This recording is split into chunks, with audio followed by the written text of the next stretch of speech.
Hi, thanks for joining me back in part two of this video. I appreciate this is a real long one, but it's definitely worth the watch. Some interesting name drops in it, and it is just a man reporting a crime.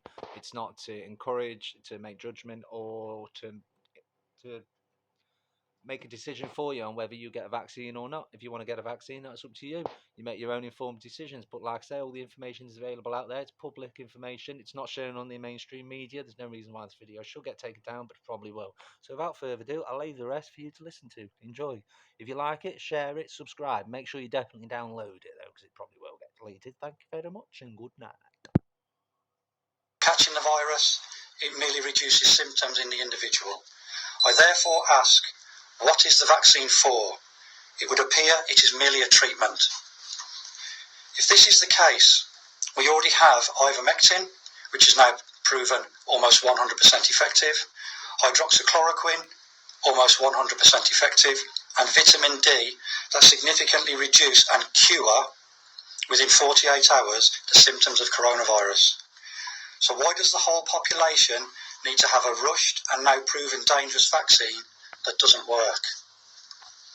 For 15 months, the above-named individuals have been shouting vaccine, vaccine, vaccine, and never once talked about healthy living, healthy lifestyle, stop smoking, stop drinking, get fresh air, go to the gym, eat fruit and vegetables. All it has been about is the vaccine. And now the vaccine is here, it has made no difference to the restrictions imposed on the people. In February 2021, And it's clear it's all about the shareholders, it's all about the money. But yeah, make your own minds up, like I say. Boris Johnson addressed the nation live on television, and he stated, no matter what, June the 21st, all COVID restrictions will end 100%. We are now in another extended period, and yet again these people are blatantly lying in public office. We are being told there are numerous variants, the South African variant, Brazilian, Kent, Indian, Nepalese and Thai. However, the Indian government has written to the World Health Organization demanding the phrase Indian variant is no longer used. This is serious misinformation and fake news. The World Health Organization agreed and rebranded the Indian variant the Delta variant. That in itself is significant. It's a lie, misinformation and blatant fear-mongering by the above 6 ministers against the people of the United Kingdom. The Nepalese government have also gone on record to state there is no variant from their country. From the government's own Office of National Statistics, over 95% of those who are over 70 years of age are now fully vaccinated in the UK. Therefore, care homes are the safest place in the United Kingdom to be, with almost zero risk from catching or dying from COVID. Why are all care home staff now being ordered to take the vaccine, or they will lose their job? This is immoral, impractical, disproportionate, unethical and criminal. This is actually blackmail. Blackmail is a criminal offence contrary to Section 21 of the Theft Act of 1968. The yellow card scheme is now showing hundreds of thousands of harm, injury and disability, blood clots, nervous system disorders and over 1,300 deaths. The hospitals are now filling up with people who've had the vaccine and suffering from serious harm, and as a result they are also testing positive for COVID after having the vaccines. The people who have not been vaccinated do not wear masks, do not social distance, and do not get tested, remain healthy, and are causing no issue or strain on the National Health Service. It is now blatantly obvious and apparent it is the vaccinated people causing the strain on the National Health Service. Yet on the 17th of June, the Health Minister Matt Hancock has stated the unvaccinated will not get NHS treatment if the hospitals are. Again, just to pause it there, if you check out my other video, the Ambulance Public Health England Ambulance Statistics, or their latest release, that's on the video, so you shall see that from their call-outs, that's the people who call 999 for emergency response, you'll see that it has risen sharply in terms of cardiac arrests. So all the information is here for you guys, you know, Like I say, not trying to make your minds up for you, just trying to give you the information that you need to make your mind up. Busy. This is a disgusting comment for any minister to make, let alone the health minister. Considering it is now the vaccinated people who are putting a strain on the NHS, and it is the vaccinated people who are suffering from death, serious harm and serious injury as a result of the vaccination programme. The vaccinated individuals are suffering death, serious harm and injury, and they have been told it is likely they cannot fly due to the risk of blood clots. They now have a significant disadvantage in society as a result of being vaccinated. How is this possible?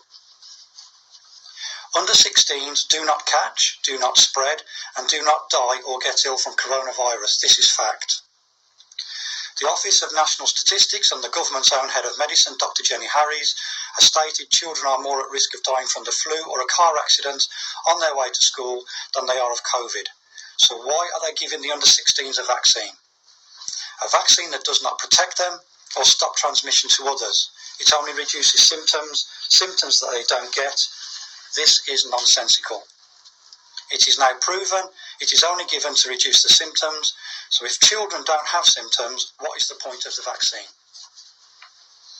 They said the vaccine would bring society back to normal.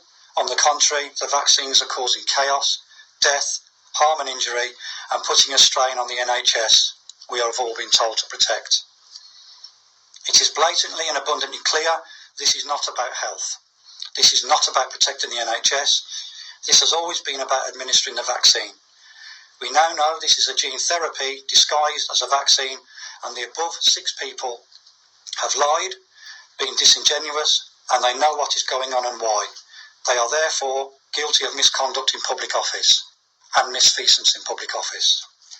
The vaccine programme must be stopped as a matter of urgency to protect people from death, injury and harm, and the evidence is now overwhelming.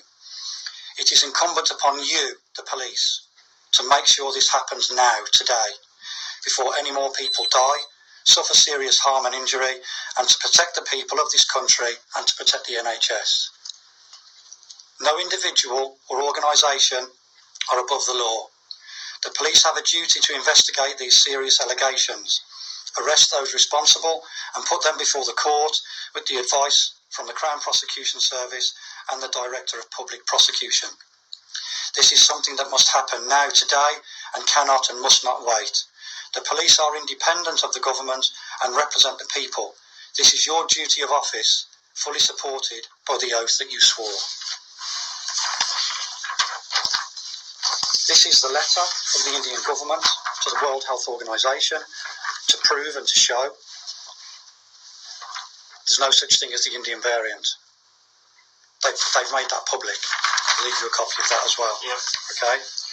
This is the oath of a constable to show that you are independent of government, and it says, police constables are servants of the Crown and are strictly independent of Her Majesty's government. It would be unlawful for any member of government, such as the Prime Minister, to attempt to control, coerce, direct or command constables of any rank. Constables are not employees of the police and cannot take industrial action, I do apologise, whilst performing their role as constables and considered in law to be special legal entities who are responsible for their own actions when carrying out police duties. And then, this is the crime recording standards. A belief by the victim or a person reasonably assumed to be acting on behalf of the victim that a crime has occurred is usually sufficient to justify its recording. That's the crime recording guidelines by the Home Office, April 2020. So I'll be asking for a crime number today. The vision and purpose statement, where I have to be treated as a victim of crime and dealt with accordingly, and it is incumbent upon you as a constable to investigate the allegations that I'm making. And that's all there. That's the vision and purpose statement. I'll give that to every police officer. And that's just the national crime recording. And this is to any police constable who fails to investigate these crimes. It's a dereliction of duty. Any deliberate or accidental failure to do what you should do as part of your job is a dereliction of duty. And that's just included there. I also have evidence from Birmingham City Council. This is a Freedom of Information request, which you can have. This is dated 10th of February 2021. The request is, in the last 6 years, How many people have been buried and cremated in the Birmingham Metropolitan Borough, the biggest metropolitan borough in Europe? They've replied. They've provided a full breakdown from 2015 down to 2020, burials and cremations. Okay, this is 2015 all the way down to 2020. On these figures, 2020 is the sixth lowest out of the 6 years previous. So if we're in a pandemic, where are all the dead bodies? Because there was more burials and cremations in 2019, 18, 17, 16 and 15. How can we be in a pandemic when there's been less people buried and cremated? I'll let you have that as well. Okay. This is from Solihull Metropolitan Borough Council. They've also been kind enough to reply to the Freedom of Information request. They broke it down from Robin Hood and Woodland Ceremony, and they broke it down very well, as you can see. Yep. They've also provided their data, and from 14-15 up to all the way to 2021, it's the fifth lowest in the last 6 years. So there was more deaths in 5 previous years. So where are all the bodies if there's a pandemic? You can have that as well. This is the Great Barrington Declaration. It's translated into 16 languages. This is signatures from 625,000 citizens around the world, 11,297 medical and public health scientists, and 34,415 medical practitioners, giving information and details about everything. And there we are. That's as much as I've got. I shall try and follow it and bring any more news to you that comes with this story. But yeah, really interesting. Thanks if you've made it all the way to the end. I hope you have, because I think it's quite compelling. And yeah, if you are taking the vaccine, then I hope this will aid us some more information for you. Again, like I say, everything is public knowledge. You can look it all up for yourselves.